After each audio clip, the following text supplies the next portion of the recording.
Merci. Comme je l'ai dit, chez Diaspora, on a beaucoup de personnes qui nous suivent ici aux États-Unis. Au niveau de notre chaîne, il y a plus de 60%, près de 70% de nos abonnés qui sont ici. Donc, si vous êtes dans un projet de création d'entreprise ou alors vous voulez que quelqu'un dans le domaine du droit réponde à votre question, Maître Soro est disponible. On a déjà ses contacts qui sont là sur l'écran. Vous pouvez l'écrire par WhatsApp, comme l'appeler directement. Il va répondre à vos questions et puis, qui sait, il va peut-être porter à bien votre projet. Pour notre part, il a déjà porté à bien notre projet et c'est lui qui suit vraiment notre entreprise pour l'instant. Donc, vous pouvez aussi, voilà la raison pour laquelle nous l'avons invité, parce que c'est ça, la confiance surtout. Voilà, donc vous pouvez faire confiance à Maître Soro et dans votre projet, il peut vous aider à porter ce projet. Maintenant, Maître, nous ne cesserons jamais de vous dire merci.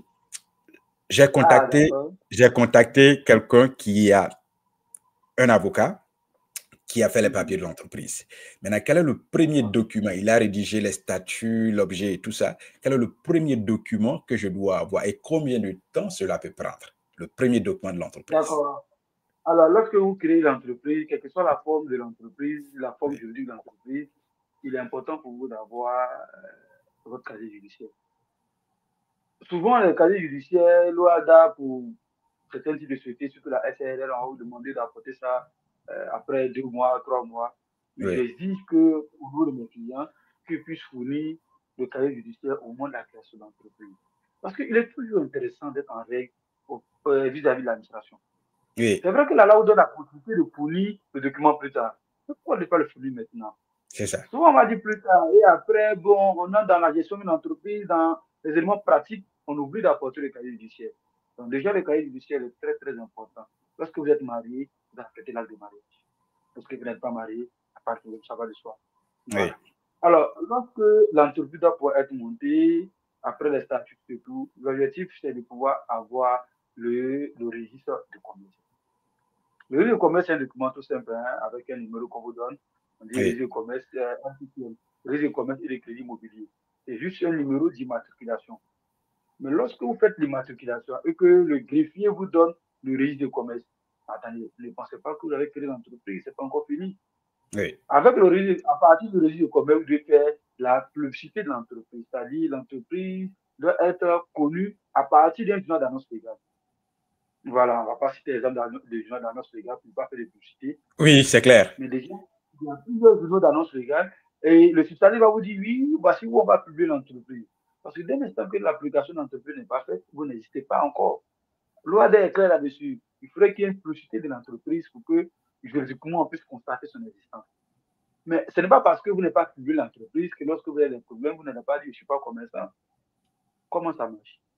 Vous créez une entreprise, par exemple, et vous manquez de faire la publicité de l'entreprise. Cela veut dire que vous n'êtes pas commerçant. Juridiquement, vous n'êtes pas encore commerçant. Vous n'avez pas le statut. Et vous contractez des dettes avec une entreprise qui va vous assigner devant le tribunal de commerce. Vous dites non, je ne suis pas commerçant parce que je n'ai pas fait la publicité de l'entreprise. La loi dit non, non, non. Tu es commerçant dès l'instant que tu agis dans ce sens de commerçant, tu es commerçant. Mais toi, en tant que commerçant qui a failli à la publicité, tu ne peux pas te prévaloir d'un avantage qui est reconnu aux commerçants. Ouais. Donc, s'il est reconnu aux commerçants, le renouvellement du bail, par exemple, il ne faut pas dire non, mais je n'ai pas fait de publicité, c'est vrai, mais je dois être traité comme commerçant, donc on doit renouveler mon bail. Non, non, non. Si c'est à votre avantage, il ne faut pas vous en prévaloir. Mais dès l'instant que ce n'est pas à votre avantage, mais la loi va en tirer les conséquences. Donc, à partir du registre de commerce, lorsque vous avez le registre de commerce, vous faites acquister l'entreprise. Vous voulez monter l'entreprise, il est important pour vous, derrière, d'avoir des locaux. Il est important pour vous, je dis, d'avoir des locaux. Avoir une entreprise fictive, ça ne marche pas. Donc, à ce niveau, souvent, certains n'ont pas de locaux sur place. Qu'est-ce qu'ils font? Ils font du coworking.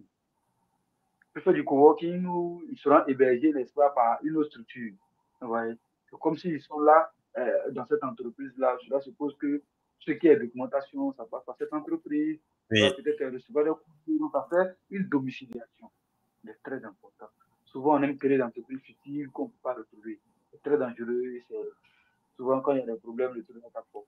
Voilà. Oui. Donc, pour dire le risque, c'est d'avoir un niveau de matriculation. À partir du niveau de matriculation, on peut la publicité dans un journal d'annonce légale. Sans ça, l'entreprise n'existe pas encore.